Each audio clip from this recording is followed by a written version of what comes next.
Welcome to the Do More podcast, where we share strategies and tips for improving your life in every aspect. Here's your host, John Farling. All right, welcome back to the show. Today I've got a good friend.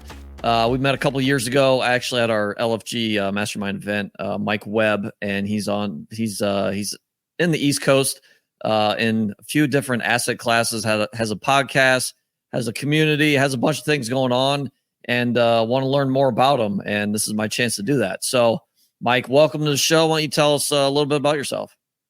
Sure. All right. Start with the softballs. I like it. Well, first, thanks for having me. And, I always tell a lot of folks about you and Ian.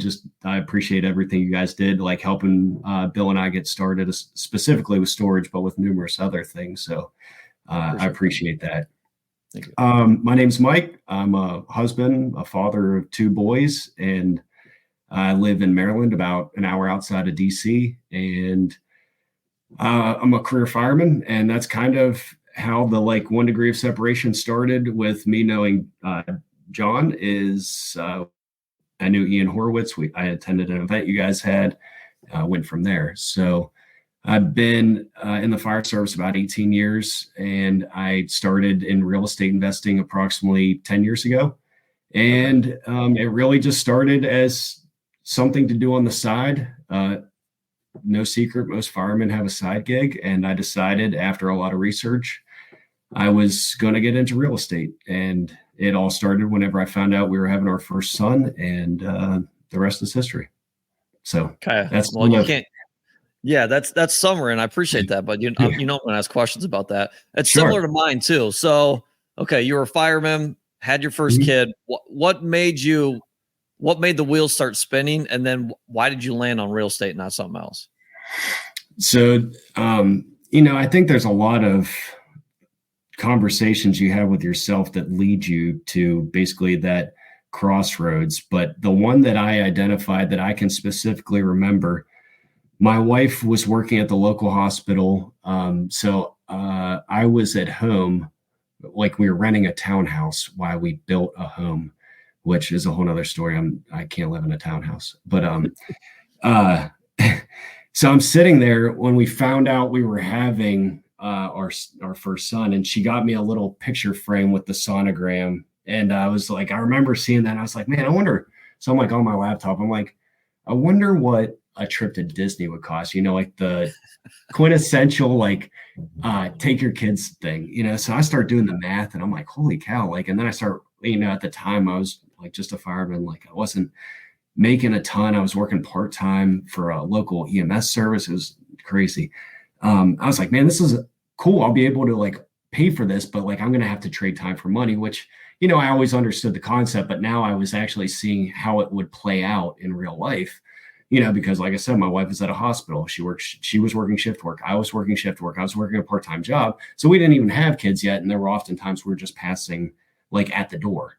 And, I was like, I've always had an entrepreneurial spirit, even when I was younger. So I had my own car detailing business and all these things. So I was like, there's gotta be something more. So I basically spent 6 months just digging into podcasts and books. And I was looking at Subway franchises and Liberty Tax franchises and carpet cleaning companies, you name it, man. I was looking at it. But, I always think, well, real estate's the tried and true method. And I've always kind of taken an interest in it because it's tactile. I can touch it. There's literally brick and mortar. It's simple. I can wrap my head around it, where a lot of this other stuff, they're talking about tax return this and all this stuff. And I'm like, man, I can barely file my own taxes, let alone own a company that does it, So I came back to real estate after about 6 months of research, found a local meetup RIA group, and just kind of dove in head first. It's crazy how our stories are very similar, but it's crazy how you can remember that one thing that we're looking at the sonogram and you're like, how am I going to pay for Disney? Yeah. I remember looking at my paycheck and then running numbers on retirement. And I'm like, I'll never retire. And this is same thing when, our first kid was about to be born. Yeah. And I'm like, how am I going to pay for education if I wanted to, which thoughts have kind of changed since then. But same thing. It's crazy how one little thought changes like your whole trajectory. I can remember the color of the couch. It's just like so crazy. weird. It's like, but yeah, that's crazy. That's wild. So, all right. So, what'd you get into first? It sounds like single family. What was that? Rentals, wholesaling? What'd you do? It was a rental. Okay. And I still call it my best deal because it was the one that kind of got the flywheel started. And, looking back, like it was one of those things like, did it go perfect? Of course not. It's like, so a lot of lessons learned, but it was a side-by-side duplex. It was a 3-bed, 1-bath on each side. It was off the MLS, and I didn't know what I didn't know, but I started, as you guys always say, swing the bat and went from there. Okay. So give us some details on that. What was, if you don't mind sharing, purchase price? How'd Absolutely. you fund it? Like everything. Tell us the story, because I'm sure there's people listening that are trying to get into real estate and they can't wrap their heads around, well, I can't afford this house. So how did you do that? No, absolutely. I have this conversation probably 6 to 7 times a week. So it's so press play. Yeah. Well, I actually wrote a blog article once about it, but now I can never find it because like this hosting expired, and it's just not my thing. But anyways, so I said I went to a local meetup, or RIA, like around here. It was called Real Estate Investor Association. Now, like meetup wasn't really on the scene like it is now. So I met a realtor there because I kept showing up to this thing like month after month. When I say month after month, we're talking like 4 or 5 months. So like in that world, you're kind of like, at this point, you've made it past the first meeting phase, like where people get all excited and never come back. Yep. So I met with a realtor, and I had decided that like, okay, 2-unit is something simple enough that I can wrap my head around the fact, like it's a house. Like I understand most of it. It's not 300 units, but it's not, crazy. So I started small, and sometimes that's like, I think a benefit, and sometimes I think it works against me, but that's another topic. And my thought was, I'm going to rent one side, because again, I'm listening to all these podcasts. I'm just getting inundated with information. I was going to rent one side through Section 8. So it was like guaranteed income. So at worst case scenario, I was going to be able to cover my monthly expenses. And the other side, I was going to rent just basically, quote, fair market. Looking back, it wouldn't have mattered, but that was my game plan going into it. Found it on the MLS after looking at a couple other properties, and I just started making offers. And this is before, like I said, this is approximately 10 years ago. So 2013-ish, 2014-ish, somewhere right in there. Made an offer. And unbeknownst to me, the guy was very motivated because he was moving to Arizona, and he had already put a contract, like he had already sold his house was under contract to be sold, but this rental property that was right next door wasn't. And he was an accidental landlord. He only bought it because he had to buy the duplex with the house in order to buy the house when he bought it. So accidental landlord, he literally lived next door, had a management company, never went in it. I didn't know much about real estate investing at the time, but I knew it was being mismanaged just by my walkthrough. I could tell like this could be ran a lot tighter. So I made him an offer. I think it was listed for like 100, and don't quote me on a lot of this. I could really pull up details if somebody called me on it, but it's like, I think it was listed for like 125. So I fired off an offer for like 100, and he didn't counter, and he just said, okay. And I was like, oh no. So rewind a little bit. Like I said, I was working overtime. I was working part-time. I was saving up a couple bucks in preparation for whatever I was going to do. And I don't remember the exact dollar amount, but it was like $5,000 is kind of like what I had saved up. So not a ton of money by any stretch.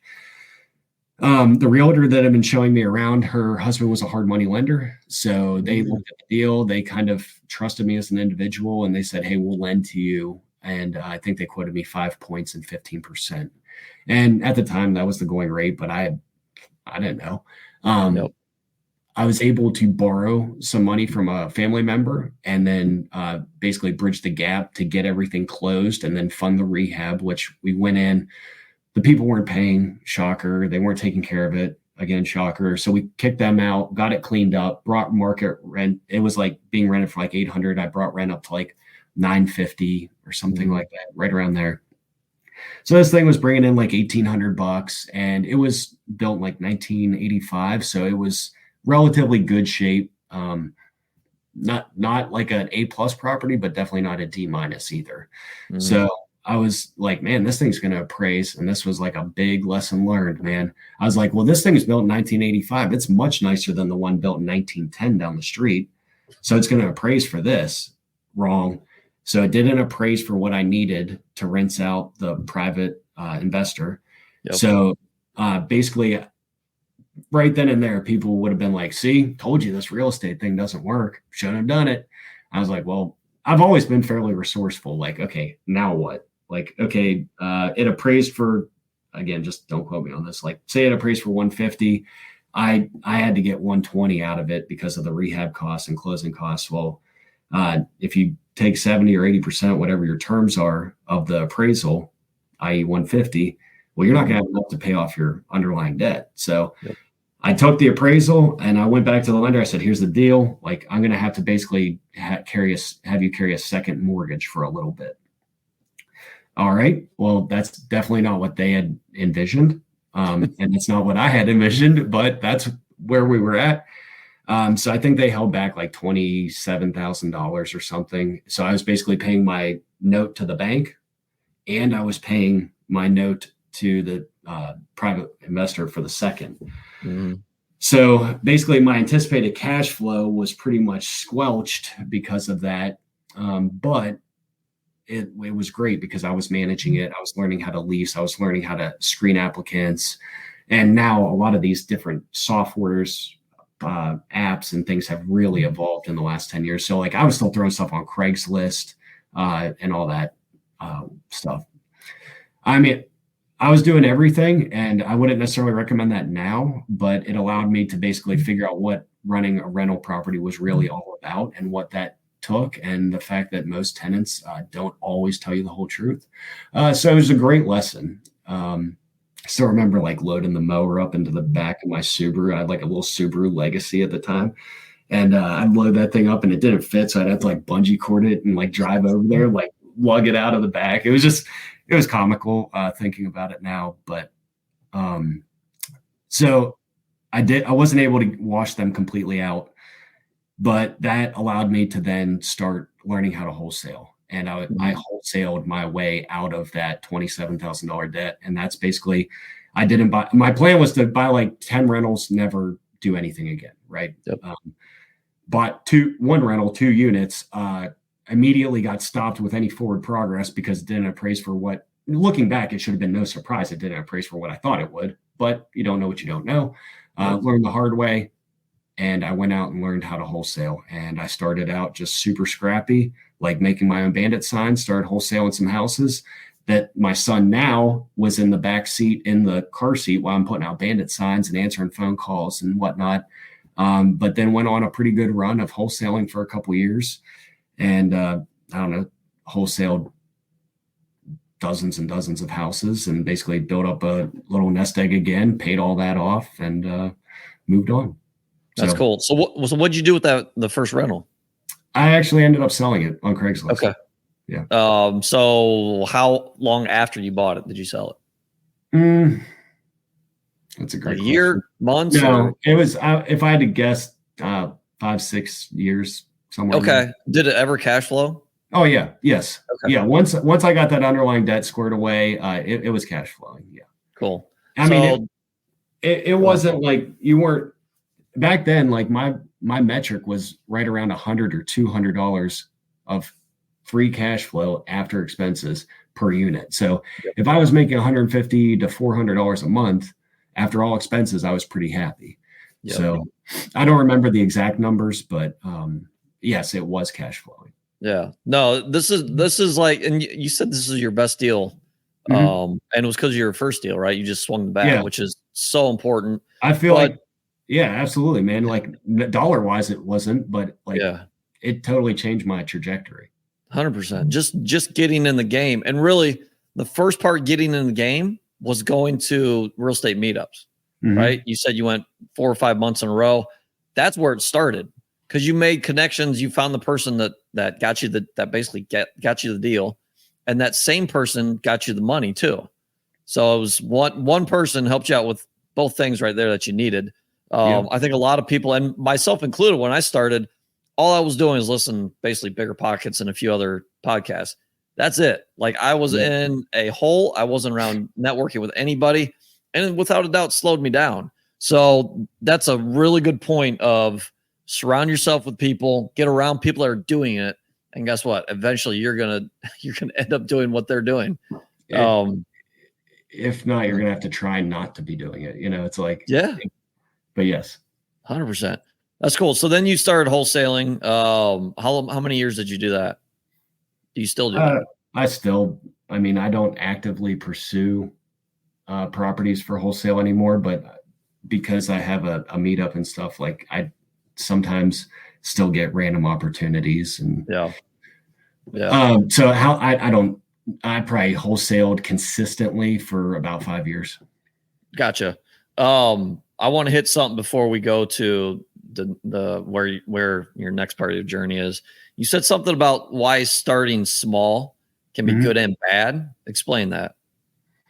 So I think the biggest thing is, like, you have to know you, and like, I run into this still, and I'm sure most people do, is you can't help but to compare this person's journey. And I know I've talked to one of the guys from LFG about this, and he swears this is like the most profound advice I've ever given, is like, you got to run your own race, man. And I know I say that a lot, but like, I don't necessarily compare what success looks like to me based on what Dan and Ian are doing or what John's doing. As much as I like to see what you guys are doing and modeling, as I've gotten older, I've realized, like, I can't determine whether or not, like, something's a big or small deal to me based on somebody else's frame of reference. So just like some of the deals you guys do are small compared to, Blackstone, right? It's all relative. So that at times causes me to think a little too small, I feel like, because knowing what I know now, but it's easy to say this now. And at the time, 2 units might as well have been 200 units to me, because that $100,000, again, I had like $5,000 saved up. I'm living in a rented townhouse. We're expecting our first kid. Like, again, it's all relative. Whereas now, like, I have bought $100,000 houses. I haven't even gone in them until after I own them. Like, it's just, it changes. And now I look back, I'm like, man, if I would have maybe tried to go a little bit bigger sooner, I would be a lot further along. But I try to just remind myself that the hindsight's 2020, and I could have screwed something up, or I could have went bankrupt, or I could, so I try not to let, and again, it's not always easy to practice this, but to, try and remind myself, like, don't always try and wish you would have done this or wish you would have done that. Like, be grateful for where you are at, because, it's served you well thus far, and it doesn't mean your story's over. So you can just I could go bigger now. Like, it doesn't have to be when you first start. So that's something I've always just kind of mentally, I don't want to say wrestled with, but like, my internal dialogue a lot of times is like, I'm thinking too small, Mike. Like, you need to be doing this. Like, it's just one of those things. Like you said, sometimes you got to get around other people just to be a sounding board. So, no, that's a really run your own races. I mean, that's super powerful. And it kind of reminds me of, so I joined a group last fall with, now there's a couple storage investors, but at the time there's, I think, 13 of us, and no one else was in storage. But we were talking about how, this person's saying how they've got 6,000 units. This person's like, I got 12,000 units.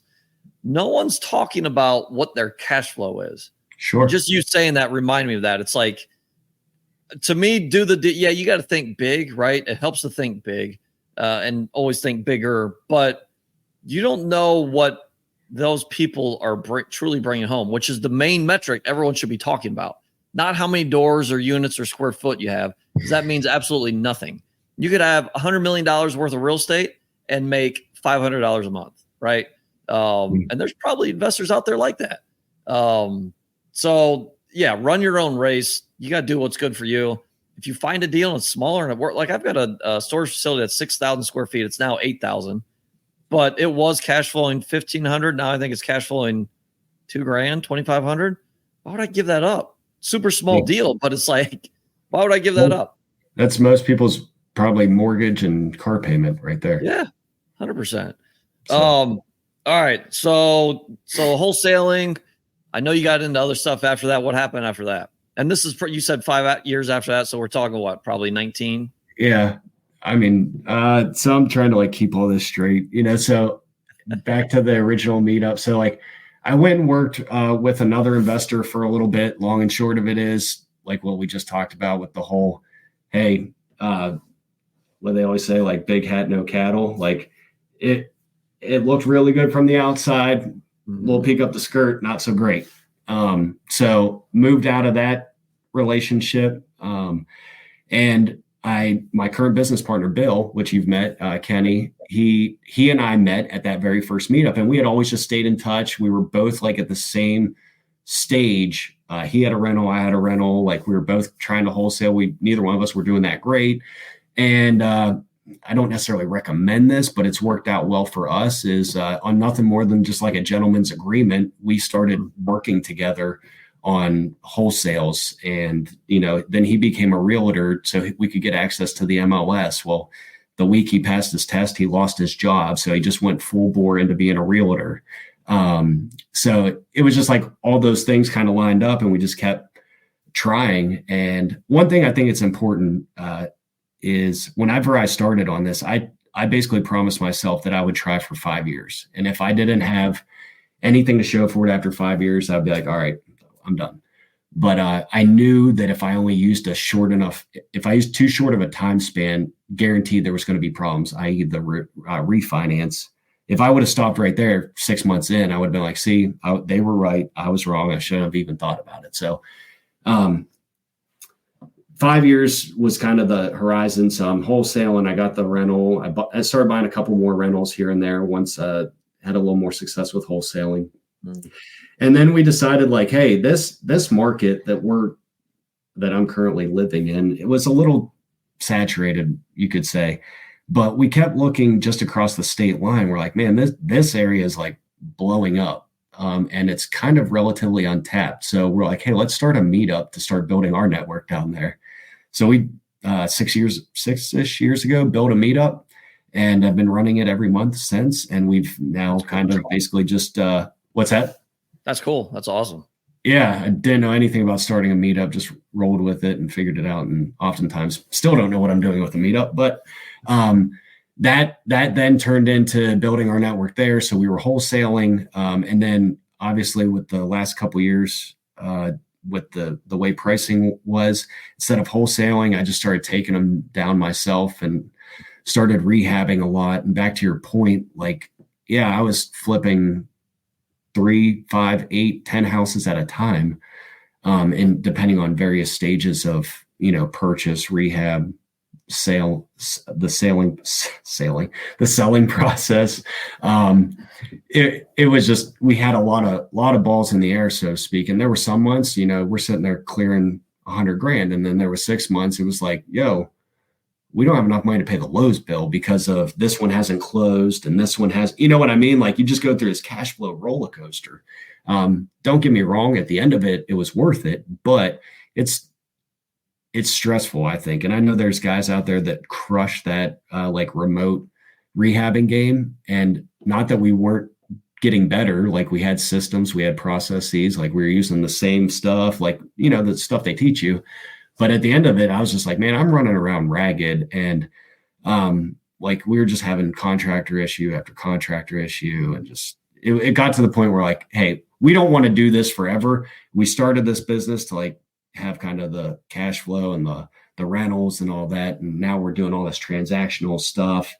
Like, and that's kind of where we're like, all right, let's do a hard stop. Let's think about like where we're at and what we want to do. And that was the crossroads then that kind of led us to getting into storage and hard money lending. Gotcha. So, yeah, I've heard that about flipping, and I've only flipped one house, and so that doesn't really count. But I've heard that, like, if you've got any type of scale, that even if you start small and then start to grow, like you're always in a cash, like you said, a cash flow roller coaster. 1 month you've got all this cash, next month it's all gone. You have all these holding costs. And I've heard and that. honestly, we were running a pretty tight ship. So like the way we had divided roles and responsibilities, I was basically managing all the rehabs, and Bill was handling all the acquisition and disposition because he was the realtor. Like so, but this is the excuse me, the time frame for this was right whenever the pandemic was kind of starting. So we started to run into a ton of supply chain issues. So even though I was running as tight of a ship as I could, don't get me wrong, there was probably room for improvement. But like I budget for, $4 a square foot, and now it's $6 because we can't even get that, or, hey, we can't even buy appliances. So get whatever you can. So we ran into a bunch of that. And then you were chasing the pricing of everything. So like, hey, I bid it at this, but the pricing actually came in at that. And there for a little while, a lot of those sins were cured by the pricing. Just people were going crazy, excuse me. If it was listed for 220, they were paying 235. So it kind of like evened out, but it was just like this yo-yo effect. And like when you're the string, it's not very fun. Right. So. Right.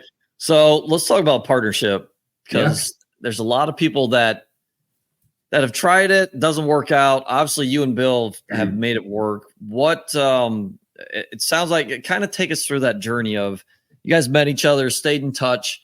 And then are you guys both somewhat opposite to where you guys have different roles and things just fit, or how does that work?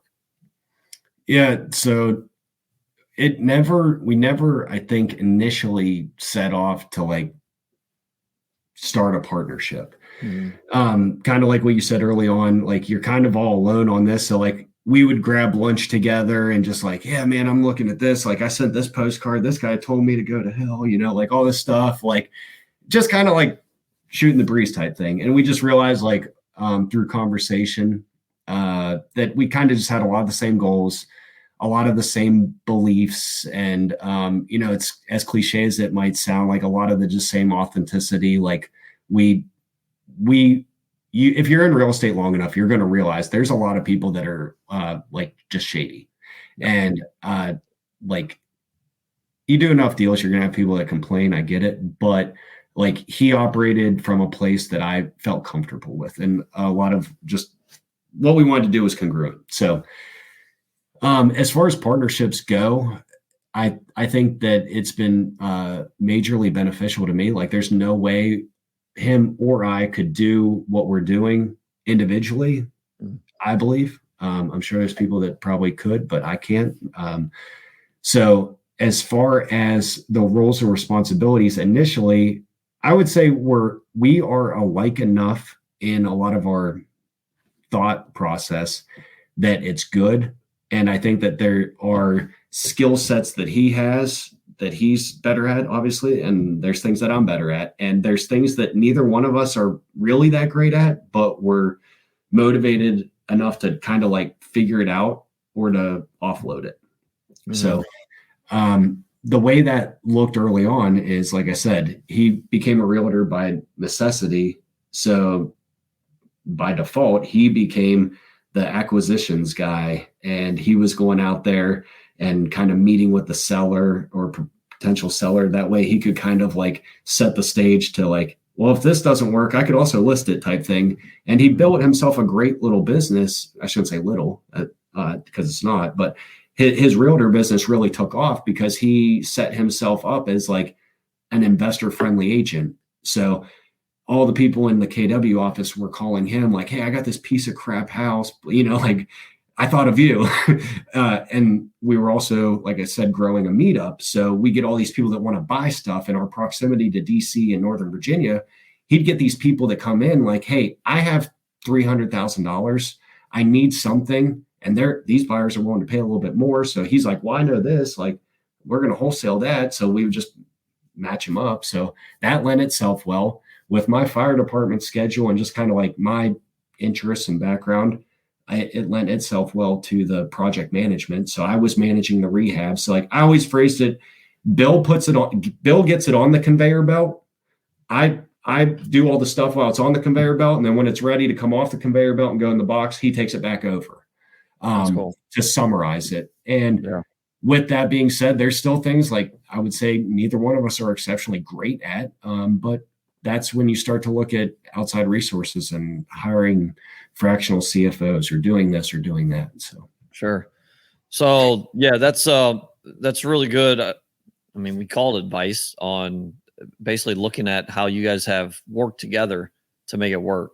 I don't even know how to summarize all that, but it's you guys just you kind of fell into your roles in a certain way, and it just worked, right? Yeah, and but you were in a way you can call it you were dating to start with, right? sure. So I think that's important. You kind of got to know the person before you guys started to get into an actual relationship, which is a business relationship. Yes, 100%. And like I said, that wasn't necessarily intentional at the onset. It was just like, but we never would have known we were both at that same stage if we hadn't just like you said, taken that first action and going to the meetup and getting active and saying like, hey, this is what I want to do. Yep. That's cool. So obviously you guys got in storage. That was around 2021, somewhere in there? Oh yeah, about 2 years ago. Okay.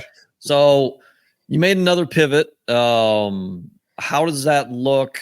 It looks like you guys are strategic about your pivots. Obviously, I don't know. We can get into that if you want, but sure. Why storage? What's that look like now? So just to back up a hair. So we kind of, like I said, we kind of did that hard stop with the rehabbing, and we went from like doing a bunch of flips to like no flips, and it kind of made us look really smart because it was like right when the interest rates started to get creeping up. It was like we knew, we didn't clearly, but it was good timing. Let's put it that way. And we just kind of like, all right, let's kind of figure out where we want to go. And we always kind of knew we wanted to, like I always said, like the bank is the top of the food chain, really. So I had all these projects, and a lot of this, I mean, all of it was pretty much funded with private investors. So like we would find, John Farling, he's like, hey man, I got 200 grand in this self-directed IRA. I need to make some interest. Cool. I'll use it. Hopefully you can't hear my dog barking. Somebody's coming at the door. But we would sit there and pay somebody like yourself interest, and we'd go flip the house, and you get paid off. You're protected by the real estate. That it's not an uncommon thing. Well, I had all these people that wanted to keep, hey Mike, I need this money in play, and I was like, hey man, we're not flipping right now. Like we're kind of just doing a hard reset. And they're like, well, do you know anybody? And so that was kind of like, hey, this might be a good time for us to shift gears and start lending money like we've talked about. Because that was kind of like the goal, like joke around like, man, I just want to like have a couple $1,000,000 working for me at any point in time, and I can be in Puerto Rico. The dream of like operating from your cell phone and your laptop wherever, like, is kind of one of those things like, wow, lending would allow me to do that. So we pivoted, started Jump Capital, and we had the network from our lenders from doing all the flips. We had been running the meetup for several years at that point. So we knew who was doing deals, who wasn't, and basically who would be good stewards of capital. And we were focused on our geographical market. So it was like, well, I can take John's money now and lend it to, this guy, and I'm still paying you the interest I was paying you, and I'm charging this guy a little bit more, and Jump Capital was born. So now we pivoted to that, and we've been working on growing that pretty hard. Yeah, let me stop you there because I want to hear for myself, but I'm sure people listening too. Is you just had money, people coming to you saying, "Hey, I got all this money. I need deals. You need deals here so I can put my money somewhere." How did that happen? How did you find those people? How did they start coming to you? Just like I said, years of showing up and doing what you say you're going to do. If there was one magic oracle, everybody would go to it. And maybe there is one in Dubai. I don't know. But like, unless you got like an Uncle Sheik that's going to just stroke you a check for a couple $1,000,000, like it's a conversation with John, and he's like, hey, I got $100,000 to put in play, or it's a conversation with this guy. And, one thing that's super cool and I'm kind of proud of is, like, I started the First Responder Financial Freedom podcast with a couple guys in that Facebook group. And I've actually, and again, this was not intended to do this, I've raised hundreds of thousands of dollars just out of that group without really like pushing or trying. So I've kind of got, this guy's got $30,000 and, this guy's got 300,000 and everything in between. So there's no one place I found all those. It's just years of doing deals, talking to this guy, this closing company, hey, this lunch. And, after a while, like if people see you out there doing stuff and that like they know that you're not just some fly by night shyster, they're like, hey, it must be doing something. So, yep. Well, it sounds very similar to how you and Bill kind of partnered up, right? Like you guys both were doing the right things.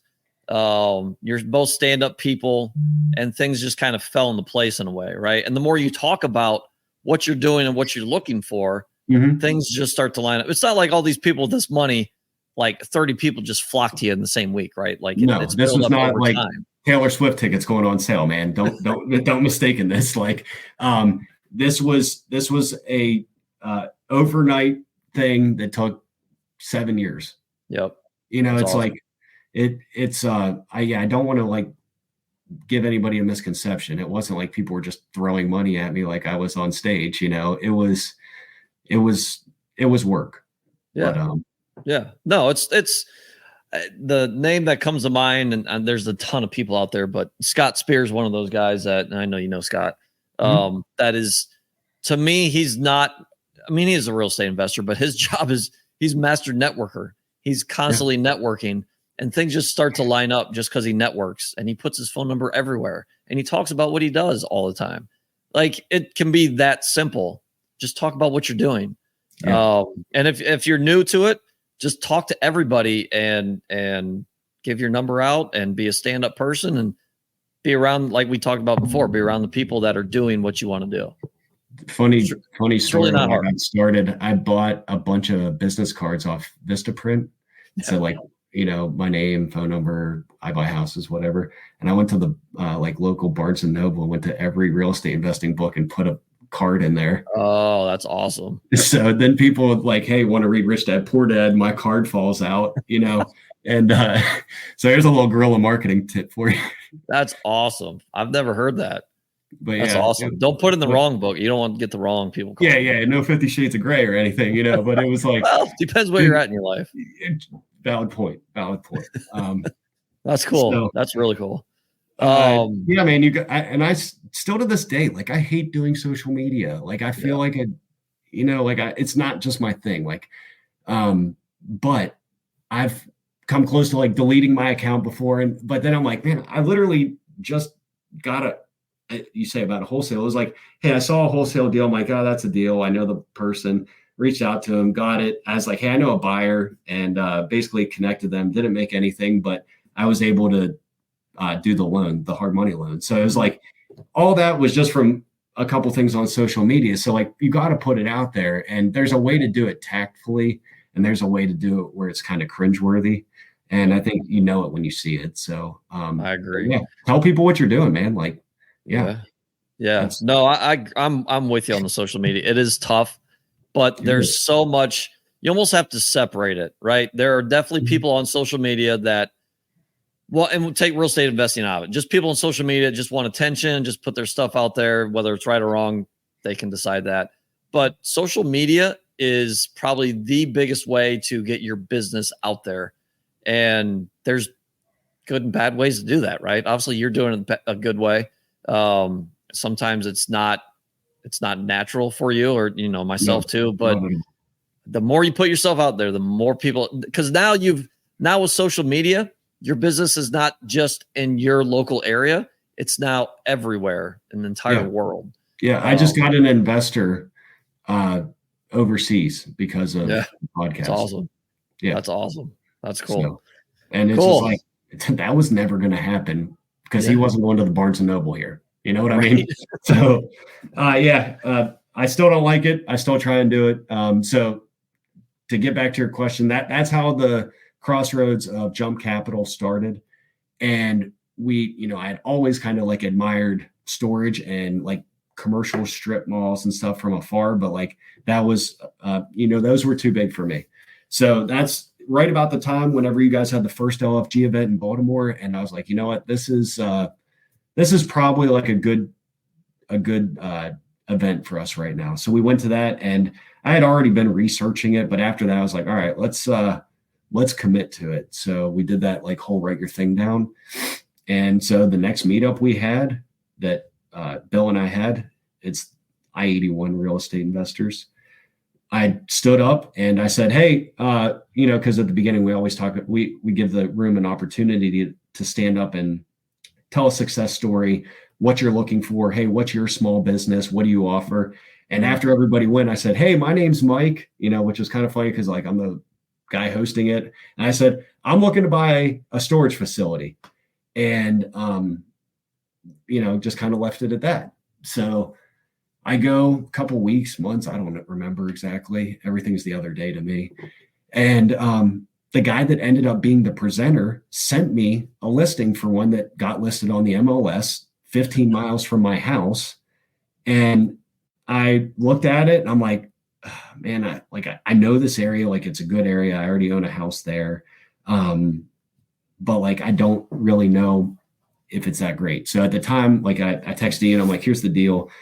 I think it's a deal. What do you think? And so we ended up making an offer and bought it. That's awesome. That was like 60 days after the first event. So kind of sometimes the whole like take action, ready, fire, aim thing works for me. Sometimes it kind of doesn't work as great. But I don't regret any of that kind of stuff because like, I made mistakes. I still make mistakes, but that was kind of our leap into storage. Yeah, no, that's awesome. And here the whole time I just thought you're a huge action taker and you got that deal. You went to the first meetup, the first LFG event, and you're like, I'm getting in storage. And then a few weeks later you have a deal. I'm like, this guy takes massive action.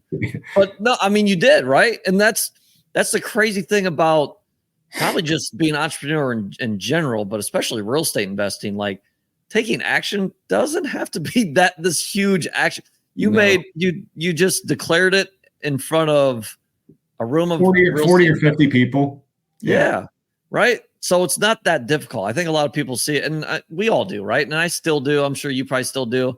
We see it as this huge mountain, but sometimes all it is just saying it in front of 10, 15, 20 people. And it's amazing how that works. Yeah. Because then you have 10 to 15 people, even if only 5 of them listen to you, they're out there looking, for you. So you just expanded your net. So, and that's all I did. Cause I never would have saw that in the generated searches I get from the MLS. So that's awesome.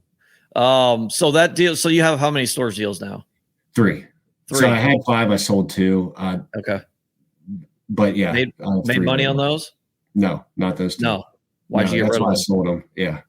So I originally was like, oh, this will be good because I'll end up building a regional brand. These are close. But then I again made the same mistake I did with the residential first rental. I was like, it's brand new construction. Like it was a home builder built all these while he was slow. So they were like 1 to 3 years old, very nice quality. I was like, well, that justifies a higher per square foot price than what I thought I should pay. And I realized after I took it over, I put it online, I did all the stuff everybody talks about. And I was like, well, I have juiced this thing. And now it's like, well, what can I do?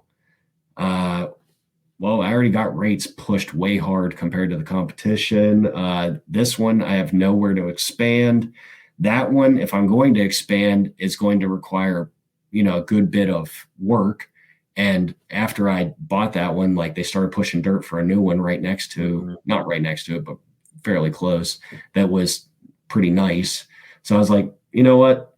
We only lost like $7,000 or something. It wasn't like the end of the world, but I was like, all right, this is a good lesson learned. Too small. Let's move on. So sold those 2, started sending out letters. I bought a mail list, started sending out letters. And like, here's a picture of, the facility, blah, blah, blah. Went on, sorted the mail list by square footage, like a 3-hour radius, started dropping like 30 letters a day, like literally doing it myself, writing up in the corners, doing all the little doodle stuff. And lo and behold, got a phone call. Guy was 80 couple years old. He has a whole bunch of stuff.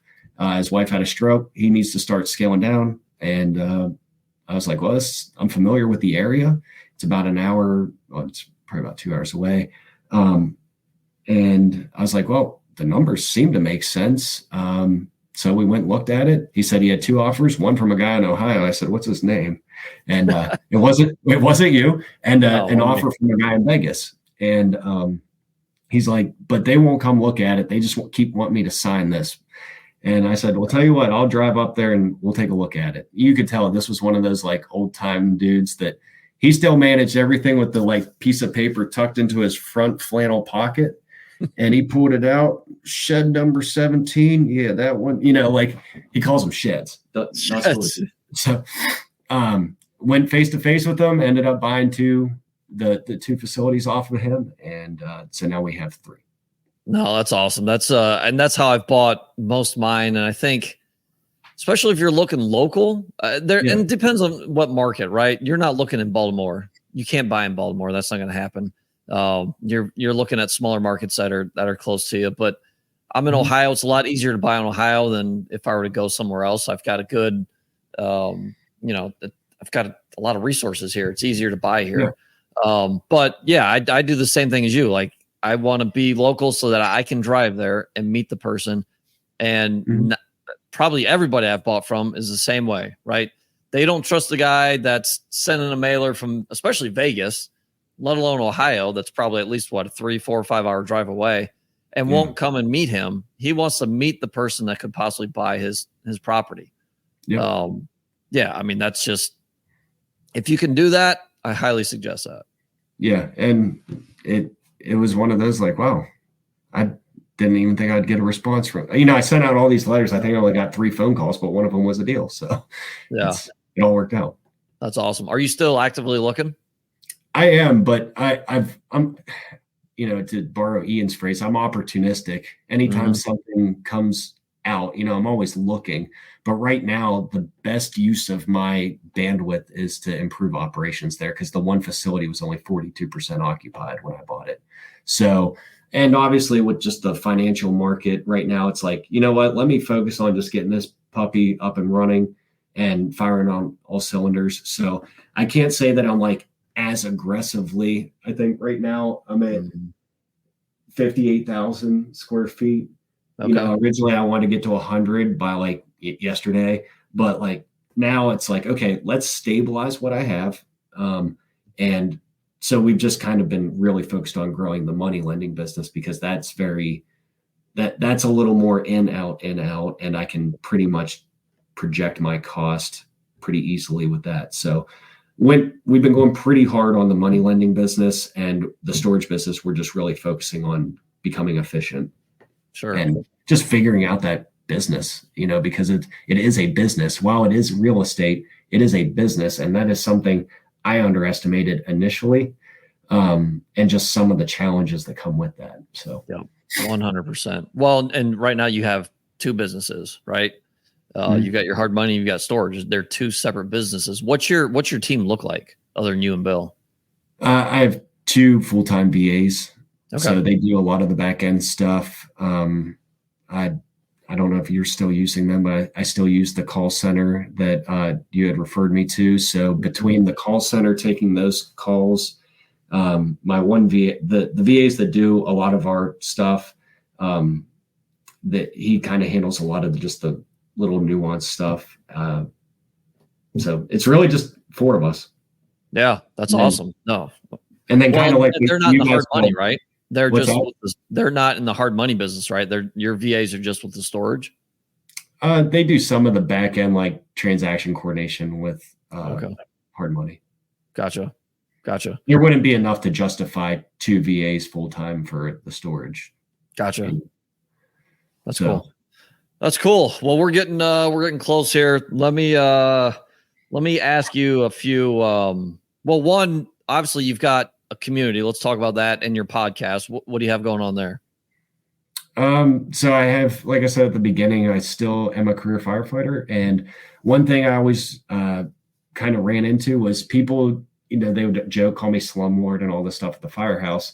But then like once nobody was around, everybody wanted to talk about real estate. So I was in a mastermind, and like coincidentally, there was like 4 other firefighters in this group. And then obviously like, Dan, and like I started running all these firefighters that were in real estate and a lot of ones that showed interest. So one day I was in the back of a conference room at a mastermind. I started a Facebook group called First Responder Financial Freedom. And I had no clue what I was going to do. And, but it just became a place for me to talk about this stuff with people that were in that like law enforcement and fire department, nursing community. And it kind of took on like a passion project type thing. So I then ran into Tyler and Aaron, and we decided we're going to do a podcast. Again, with no real game plan, which is evidence if you listen to it. But so we have a weekly podcast, comes out usually every Monday night, and we have a Facebook group where we just talk about stuff like we've been talking about for the last hour, but a lot of times as it pertains to, hey, I'm in law enforcement, I want to get out of it. How do I get started? I literally have a message on my phone right now I just got from a guy from the meetup that is in law enforcement. He's like, I want to buy 4 houses so I can quit. And I'm like, well, let's hold on, let's talk, but that's what the community is. So if you just look up First Responder Financial Freedom, we'd like let you in once you fill out the form, or you can find us on iTunes and whatnot. But that's kind of what that is. That's awesome. And it's not just first responders, right? It can be anybody. Yeah. I mean, I try and just keep the riffraff to a minimum. Let's put it that way. But yeah, a lot of it's geared towards first responders. And Sure. that is usually the backbone of the audience. But yeah, there's a couple stragglers in there. Sure. No, that's awesome, man. I mean, you guys are obviously, and we were kind of talking before we got on here about just the podcasting world, but what you're doing is obviously you're helping a ton of people, whether you know it or not, especially through podcasting your group, all that. You're truly changing the world, which is in a better way, which is an awesome thing. So that's great. Let me ask a few more questions here. So what's one thing that you're better at than everybody else? I can't say everyone else, but I would say I'm often more even keeled than most people. I don't get way up here or way down here. Not that I don't have good days or bad days, but I would say for the most part, I'm usually pretty just like in the same varying levels, like I don't get too crazy about too many things. Yeah, no, that's a huge superpower. I mean, emotionally intelligent, like that's what you are. And that's especially as an entrepreneur. I mean, like we work on that with our kids, right? Because I think that's something that I wasn't taught that growing up, and it's just something you kind of learn over time. But that's it's a superpower not many people have, especially in real estate investing, especially when you can take emotion out of deals, like you're going to succeed. That's still very hard to do. I just said that, but there's times where like, I definitely have to work at that, and from the parenting side of things, like there's times where I fail miserably at being even keeled. So I don't want anybody to think like I'm trying to paint some rosy picture, but I think overall, we know you're not perfect. Yeah. I do a fairly good job at that. No, that's cool. And I mean, we know each other a little bit, but not super well, but I definitely get that vibe from you that you are even keel. You're an emotionally intelligent person. Yeah, I've never been called emotionally intelligent, but I'm going to add that to my LinkedIn. Yeah, man. No, you should. That's CEO of emotionally intelligent department. So obviously we know where people can find you. What's next for you? Well, depending on, again, the time horizon depends on dictates my answer. But I would say overall, I've something I've wrestled with. I got a lot of people that constantly ask me about when I'm going to quit the fire department, when you're going to quit the fire department. And trust me, that's a conversation I had with myself for years. And the Cliff Notes version is I am eligible to retire in about 4 years. Okay. So I'm going to get to that date, reevaluate what I want to do, and go from there. But between now and then, it's to continue to grow the businesses we do have and evolve as the environment changes, so that we can have a business that provides for not just us, but for others, and continue that whenever the next chapter of my career life changes. That's awesome. So, That's awesome, man. Well, this has been great. Appreciate you coming on. People know where to find you. Obviously, he's got a podcast community. Make sure to check those out. And you have anything else to add before we go? Nope. Just thanks for having me. And if you're on the sidelines, I can tell you nothing changes if nothing changes. You just got to get out there and take action, even if it's just standing in front of a room and saying what you're looking for. That's awesome, man. It's a great way to put a bow on this. Appreciate you coming on. We'll see you guys next time. Thanks for following, subscribing, and listening to this episode of the Do More podcast hosted by John Farling. To learn more or ask questions, go to l4investing.com.